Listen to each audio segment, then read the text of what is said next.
शिव भक्त की कहानी। बहुत समय पहले की बात है। एक छोटे से गांव में एक बालक रहता था जिसका नाम शिवम था। शिवम बहुत ही विनम्र और सरल स्वभाव का था। वह बचपन से ही भगवान शिव का भक्त था और उनकी पूजा अर्चना करता था। उसके घर में कोई भी उसे समझ नहीं पाता था, क्योंकि वह हमेशा शिवजी के मंत्रों का उच्चारण करता और उनकी महिमा का गुणगान करता। शिवम के माता पिता उसे समझाते थे कि वह और बाकी बच्चों की तरह सामान्य जीवन जिए, लेकिन शिवम को तो भगवान शिव से विशेष प्रेम था। एक दिन गांव में एक महान यज्ञ का आयोजन हुआ। बहुत से लोग इस यज्ञ में शामिल होने के लिए आए थे। शिवम ने भी यज्ञ में भाग लेने का निश्चय किया। यज्ञ स्थल पर जब वह पहुंचा तो वहां के पंडितों ने उसे यह कहकर रोक दिया कि वह एक छोटे से बच्चे को यज्ञ में कैसे भाग लेने दे सकते हैं। परंतु शिवम ने कोई जवाब नहीं दिया और बस अपनी पूजा में मग्न हो गया। वह पूरे दिन यज्ञ स्थल पर भगवान शिव की पूजा करता रहा। उसकी भक्ति और समर्पण को देखकर वहां के पंडितों और अन्य भक्तों ने उसकी कड़ी मेहनत को देखा। रात में जब शिवम शिव जी की उपासना कर रहा था तो अचानक एक अद्भुत दृश्य हुआ। भगवान शिव स्वयं प्रकट हुए और शिवम के सामने आ खड़े हुए। भगवान शिव ने उसे आशीर्वाद दिया और कहा, तुम्हारी भक्ति और समर्पण ने मुझे प्रसन्न कर दिया है। मैं तुम्हारे हर कार्य में सफलता दूंगा और तुम्हें जीवन के हर क्षेत्र में शांति और समृद्धि दूंगा।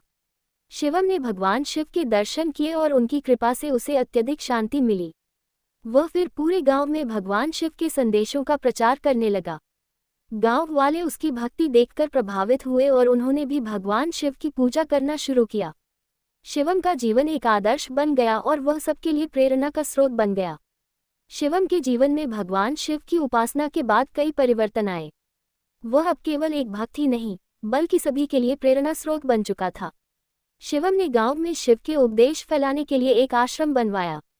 यहाँ लोग आते, भगवान शिव की भक्ति सीखते और उनके जीवन में शांति और सुख की प्राप्ति करते। एक दिन जब शिवम अपने आश्रम में बैठकर ध्यान कर रहा था, एक साधु बाबा वहां पहुंचे।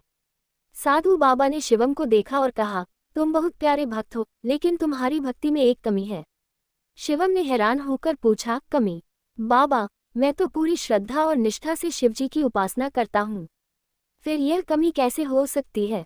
साधु बाबा मुस्कुराए और बोले, तुम्हारी भक्ति सच्ची है, लेकिन तुमने कभी भगवान शिव की तमोगुण को पूरी तरह से समझने की कोशिश नहीं की। शिव केवल आशीर्वाद देने वाले देवता नहीं हैं, वे विनाशक भी हैं।